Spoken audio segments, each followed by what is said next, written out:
Sini. Waalaikumsalam warahmatullahi wabarakatuh. Ada yang bisa dibantu? Iya, Miss Yuni, saya mau tanya nih. Begini ya, soalnya kan saya kerja di sini, ini udah kontrak kedua. Terus waktu itu anak bos ini nyuruh nganterin barang ke MTR gitu. Kemudian sama dia yang menerima uang. Kira-kira kalau seperti itu nggak masalah ya? Gimana sayang? Kamu nganterin barang terus yang terima uang majikan? Iya. Oke. Terus kamu tanya? Tapi barengan. Terus? Saat itu kita sama-sama ke MTR. Saya yang angkat barangnya, terus dia yang nemenin, dia yang transaksi uang gitu. Oke. Itu benar atau salah waktu saya ini dibenturkan dengan undang-undang kan jadi pusing kepala. Yang saya tahu adalah kan itu bukan sebagai pembantu. Jadi kamu seolah-olah jadi orang yang memindahkan barang. Masalah atau enggak ya? Saya nggak tahu sayang. Kalau nggak ada yang laporin ya nggak masalah. Tapi kalau ada yang laporin ya masalah, itu aja. Karena kan intinya itu adalah melanggar undang-undang. Tapi kalau kamu melanggar majikan, apakah kamu siap diintermini juga? Benar nggak? Jadi Miss Yuni itu kalau kebentur dengan undang-undang jadi pusing nih. Nggak tahu harus seperti apa dan bagaimana, benar nggak? Tapi kalau misalnya nggak nerima uang, terus saya cuma mengantarkan di MTR, terus diterima tanpa ada dikasih uang, misalnya uangnya kan ditransfer ke rekeningnya, itu kira-kira kalau seperti itu boleh ya? Sebentar sayang, seperti yang saya katakan, ini tentang pembenturan pada undang-undang. Di undang-undang dikatakan bahwa pekerja rumah hanya ada di rumah. Kalau kamu kirim barang, kalau kamu ngotong-ngotong barang untuk diri sendiri, beli untuk majikan, itu mungkin masih boleh. Tapi kalau kamu selalu membawa barang ke MTR kemanapun, berarti kan kamu sebagai songfo, sebagai jasa pengiriman barang, itu kan tetap salah. Itu kan tetap salah dalam undang-undang pekerja migran kan tidak ada nih ngirim barang, terima barang kan nggak ada. Kecuali di rumah, tapi kan kamu mengantar keluar. Seperti yang saya katakan tadi, selagi nggak ada yang komplain ya time to nggak ada masalah. Tapi kalau sudah ada yang komplain, otomatis akan terjadilah masalah. Masih ingat mbaknya yang dorong troli, bawa babi, bawa ayam, padahal dia kan nggak terima uang, tapi kan dia tetap kena. Benar nggak sih? Betul sekali. Jadi soalnya bukan itu aja, Mi. Soalnya kan ada batu kio gitu kan, saya juga ngasih kan ke toko lain gitu kan. Terus kemudian ada ceknya, saya tuh was-was banget kalau kan waktu itu sebelumnya kan, sebelum kontraknya 3 tahun di sini, waktu saya dapat setahun di sini kan, saya ada ketemu polisi, terus polisi ngecek KTP itu waktu itu udah 2 kali, jadinya waktu itu saya tuh was-was gitu. Ya, seperti yang saya katakan, pembantu bukan songfo, bukan pengiriman barang. Jadi menurut pendapat saya tetap nggak benar. Tapi sekali lagi, ya tunggu sampai finish kontrak, jangan renew lagi. Sudah tahu resikonya kayak gitu, kenapa kamu masih tetap 3 tahun di situ sayang? Karena sekali lagi ini apes tidak ada dalam kalender. Kalau bisa dihindari, hindari dong, jangan dong. Saya rencananya gini, saya ngomong sama majikannya tegas, kalau masalah saya ngantar barang saya nggak bisa gitu. Kalau memangnya kalau dia oke, saya mau nambah kontrak lagi, tapi kalau nggak oke ya saya cari yang lain. Saya rencana seperti itu sih, Miss. Biasanya nih kalau mau renew, majikan pasti ngomong oke, tapi setelah renew dia akan mengkhianati lagi. Karena dipikirnya kan pembantu nggak ada pekerjaan. Mereka itu merasa sangat rugi sekali kalau pembantu tidak melakukan pekerjaan. Saya nggak tahu kenapa. Padahal saya pribadi, pembantu saya itu pagi itu yang masak saya sendiri. Saya nggak merasa rugi toh ada pembantu. Cuman selesai makan kita tinggalkan, baru mbaknya itu bersih-bersih. Dan kita berangkat kerja semuanya, siang masak buat kita. Setelah itu nggak ada orang di rumah. Saya tidak pernah merasa rugi. Tapi orang Hongkong kan merasa rugi nih, cecenya nggak ada kerjaan. Akhirnya ditambahin pekerjaan, dan ditambahin pekerjaan.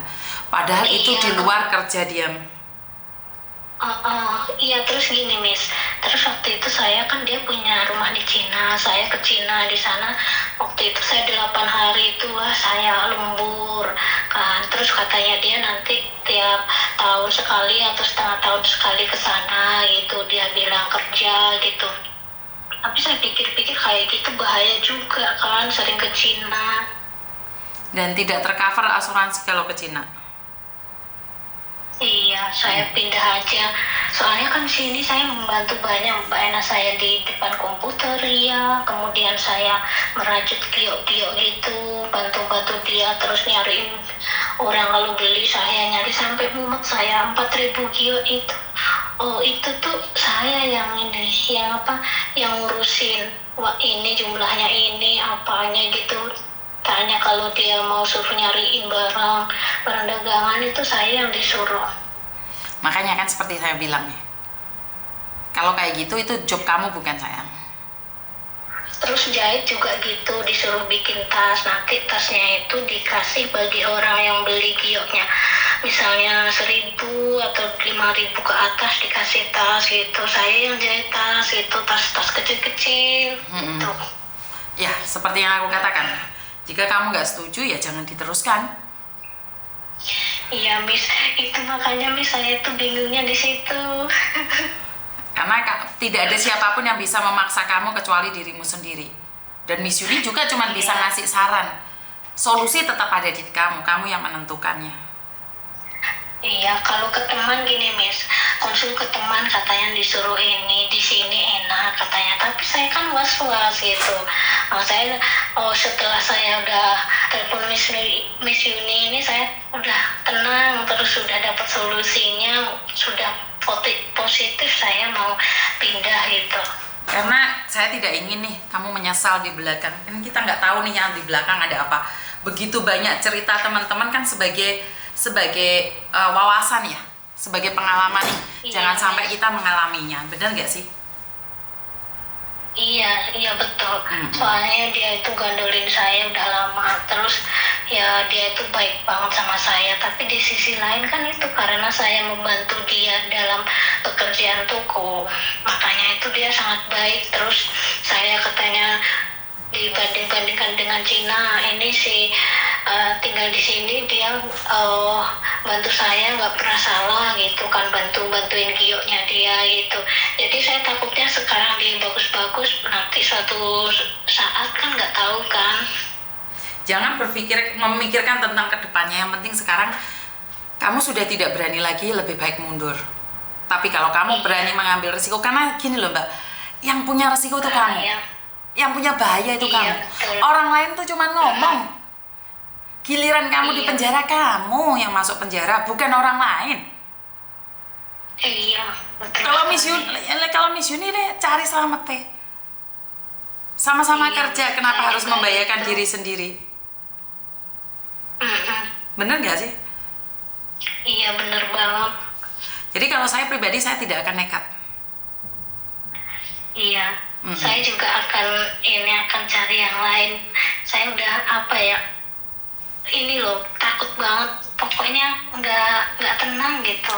Dok, tahu nggak Dok definisi majikan baik, definisi agent baik, definisi PT baik? Taat peraturan. Nggak tahu. Oh iya. Taat peraturan. Kalau kamu bilang majikanmu baik, tapi nyuruh kamu kerja di toko, itu taat peraturan apa enggak?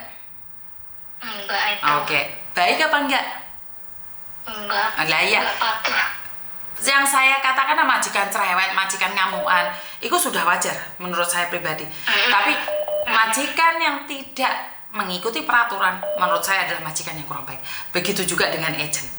Wah, agent itu wakeh macam-macamnya, nggak masalah. Yang penting taat peraturan.